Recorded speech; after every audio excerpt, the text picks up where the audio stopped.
Chapter 8. An Invasion. The incident just related was, as the reader has guessed before this, the diabolical work of Mynheer Isaac Boxtel. It will be remembered that, with the help of his telescope, not even the least detail of the private meeting between Cornelius de Witt and Van Baerle had escaped him. He had, indeed, heard nothing, but he had seen everything, and had rightly concluded that the papers entrusted by the warden to the doctor must have been of great importance, as he saw Van Baerle so carefully secreting the parcel in the drawer where he used to keep his most precious bulbs.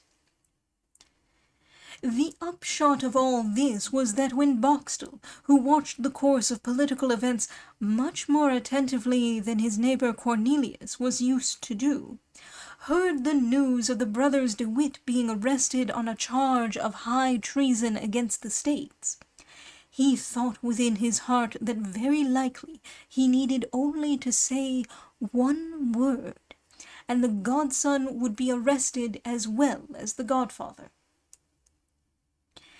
Yet, full of happiness as was Boxtel's heart at the chance, he at first shrank with horror from the idea of informing against a man whom this information might lead to the scaffold.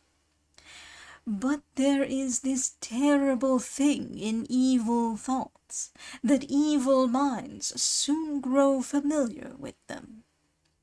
Besides this, Mynheer Isaac Boxtel encouraged himself with the following sophism. Cornelius de Witt is a bad citizen, as he is charged with high treason and arrested.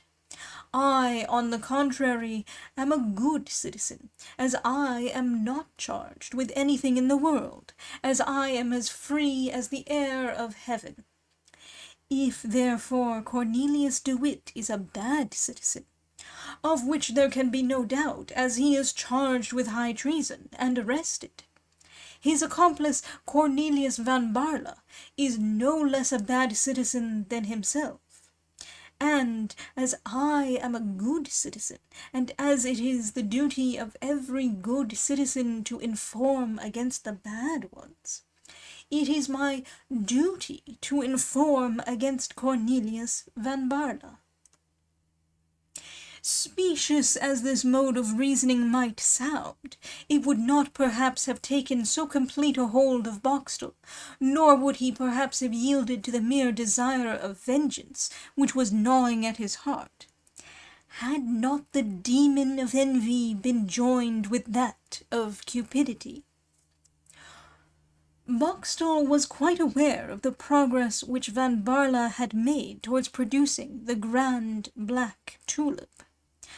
Dr. Cornelius, notwithstanding all his modesty, had not been able to hide from his most intimate friends that he was all but certain to win, in the year of grace 1673, the prize of 100,000 guilders offered by the Horticultural Society of Haarlem. It was just this certainty of Cornelius Van Baerle that caused the fever which raged in the heart of Isaac Boxtel. If Cornelius should be arrested, there would necessarily be a great upset in his house, and during the night after his arrest, no one would think of keeping watch over the tulips in his garden. Now in that night Boxtel would climb over the wall, and, as he knew the position of the bulb which was to produce the grand black tulip, he would filch it, and instead of flowering for Cornelius, it would flower for him, Isaac. He also, instead of Van Baerle, would have the prize of 100,000 guilders, not to speak of the sublime honour of calling the new flower Tulipa nigra boxtelensis, a result which would satisfy not only his vengeance, but also his cupidity and his ambition. Awake, he thought of nothing but the grand black tulip. Asleep, he dreamed of it. At last, on the 19th of August, about 2 o'clock in the afternoon, the temptation grew so strong that Mynheer Isaac was no longer able to resist it. Accordingly, he wrote an anonymous information, the minute exactness of which made up for its want of authenticity, and posted his letter. Never did a venomous paper, slipped into the jaws of the bronze lions at Venice, produce a more prompt and terrible effect. On the same evening the letter reached the principal magistrate, who without a moment's delay convoked his colleagues early for the next morning. On the following morning, therefore, they assembled, and decided on Van Baerle's arrest, placing the order for its execution in the hands of Master Van Spennen, who, as we have seen, performed his duty like a true Hollander, and who arrested the doctor at the very hour when the Orange party at the Hague were roasting the bleeding shreds of flesh torn from the corpses of Cornelius and John de Witt. But whether from a feeling of shame or from craven weakness, Isaac Boxtel did not venture that day to point his telescope either at the garden, or at the laboratory, or at the dry-room. He knew too well what was about to happen in the house of the poor doctor to feel any desire to look into it.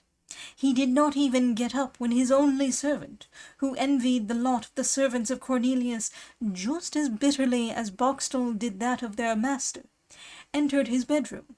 He said to the man, "I shall not get up today. I am ill." About 9 o'clock he heard a great noise in the street which made him tremble. At this moment he was paler than a real invalid, and shook more violently than a man in the height of fever. His servant entered the room. Boxtel hid himself under the counterpane.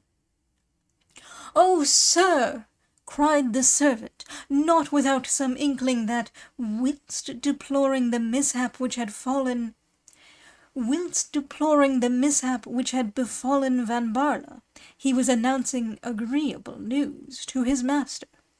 "Oh, sir, you do not know, then, what is happening at this moment?" "How can I know it?" answered Boxtel, with an almost unintelligible voice.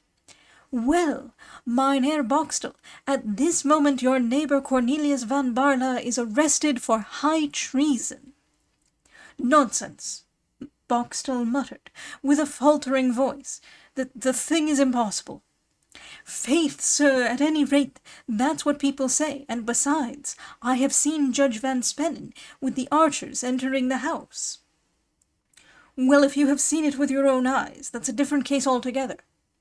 "At all events," said the servant, "I shall go and inquire once more. Be you quiet, sir. I shall let you know all about it." Boxtel contented himself with signifying his approval of the zeal of his servant by dumb show. The man went out, and returned in half an hour. "Oh, sir, all that I told you is indeed quite true." "How so?" "Mynheer Van Baerle is arrested, and has been put into a carriage, and they are driving him to the Hague." "To the Hague?" "Yes, to the Hague, and if what people say is true, it won't do him much good." "And what do they say?" Boxtel asked. "Faith, sir, they say, but it is not quite sure, that by this hour the burghers must be murdering Mynheer Cornelius and Mynheer John de Witt." "Oh," muttered, or rather growled, Boxtel, closing his eyes from the dreadful picture which presented itself to his imagination. "Why, to be sure," said the servant to himself, whilst leaving the room, "Mynheer Isaac Boxtel must be very sick not to have jumped from his bed on hearing such good news." And in reality Isaac Boxtel was very sick, like a man who has murdered another.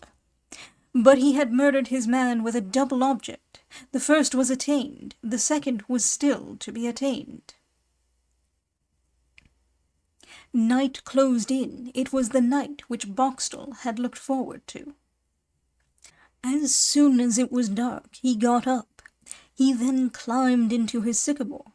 He had calculated correctly. No one thought of keeping watch over the garden. The house and the servants were all in the utmost confusion. He heard the clock strike 10, 11, 12. At midnight, with a beating heart, trembling hands, and a livid countenance, he descended from the tree, took a ladder, leaned it against the wall, mounted it to the last step but one, and listened. All was perfectly quiet. Not a sound broke the silence of the night. One solitary light, that of the housekeeper, was burning in the house. This silence and this darkness emboldened Boxtel. He got astride the wall, stopped for an instant, and, after having ascertained that there was nothing to fear, he put his ladder from his own garden into that of Cornelius, and descended. Then, knowing to an inch where the bulbs which were to produce the black tulip were planted, he ran towards the spot, following, however, the gravelled walks in order not to be betrayed by his footsteps, and, on arriving at the precise spot, he proceeded with the eagerness of a tiger to plunge his hand into the soft ground. He found nothing, and thought he was mistaken. In the meanwhile, the cold sweat stood on his brow. He felt about close by it, nothing. He felt about on the right and on the left, nothing. He felt about in front and at the back, nothing. He was nearly mad when at last he satisfied himself that on that very morning the earth had been disturbed.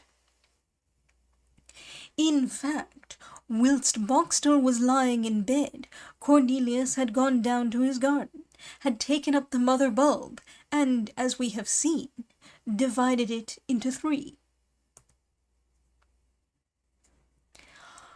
Boxtel could not bring himself to leave the place.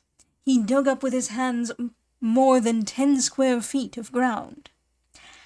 At last no doubt remained of his misfortune. Mad with rage, he returned to his ladder, mounted the wall, drew up the ladder, flung it into his own garden, and jumped after it. All at once, a last ray of hope presented itself to his mind. The seedling bulbs might be in the dry room. It was therefore only requisite to make his entry there as he had done into the garden.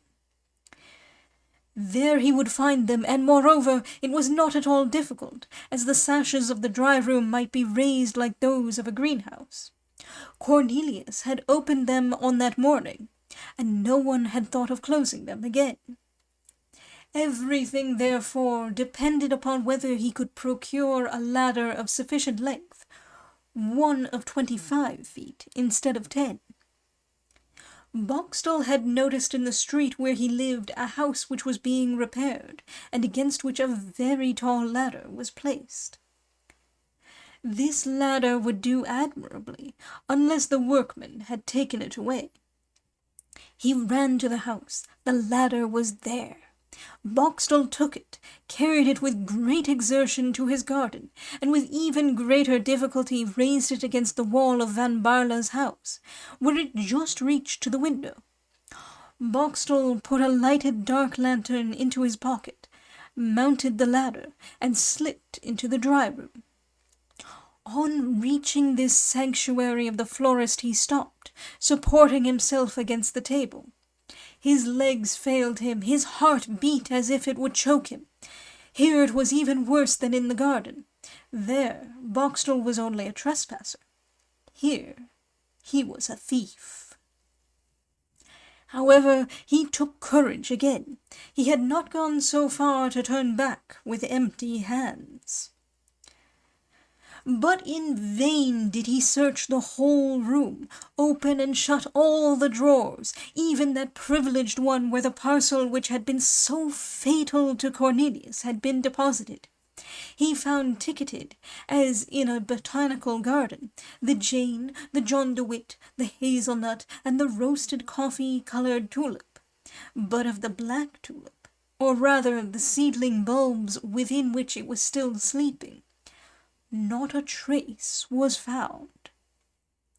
And yet, on looking over the register of seeds and bulbs, which Van Baarle kept in duplicate, if possible even with greater exactitude and care than the first commercial houses of Amsterdam, their ledgers, Boxtel read these lines.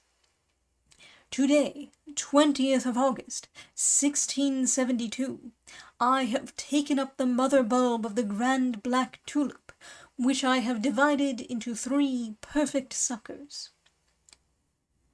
"Oh, these bulbs, these bulbs!" howled Boxtel, turning over everything in the dry-room. "Where could he have concealed them?" Then, suddenly striking his forehead in his frenzy, he called out, "Oh, wretch that I am! Oh, thrice fool Boxtel! Would anyone be separated from his bulbs? Would anyone leave them at Dort when one goes to the Hague? Could one live far from one's bulbs when they enclose the grand black tulip? He had time to get hold of them, the scoundrel! He has them about him! He has taken them to the Hague!" It was like a flash of lightning which showed to Boxtel the abyss of a uselessly committed crime. Boxtel sank quite paralyzed on that very table, and on that very spot where, some hours before, the unfortunate Van Baarle had so leisurely and with such intense delight contemplated his darling bulbs. "Well then, after all," said the envious Boxtel, raising his livid face from his hands in which it had been buried, "if he has them, he can keep them only as long as he lives, and the rest of this detestable thought was expressed by a hideous smile. "The bulbs are at the Hague," he said. "Therefore I can no longer live at Dort. Away then for them to the Hague, to the Hague!" And Boxtel, without taking any notice of the treasures about him, so entirely were his thoughts absorbed by another inestimable treasure, he let himself out by the window, glided down the ladder, carried it back to the place whence he had taken it, and, like a beast of prey, returned growling to his house.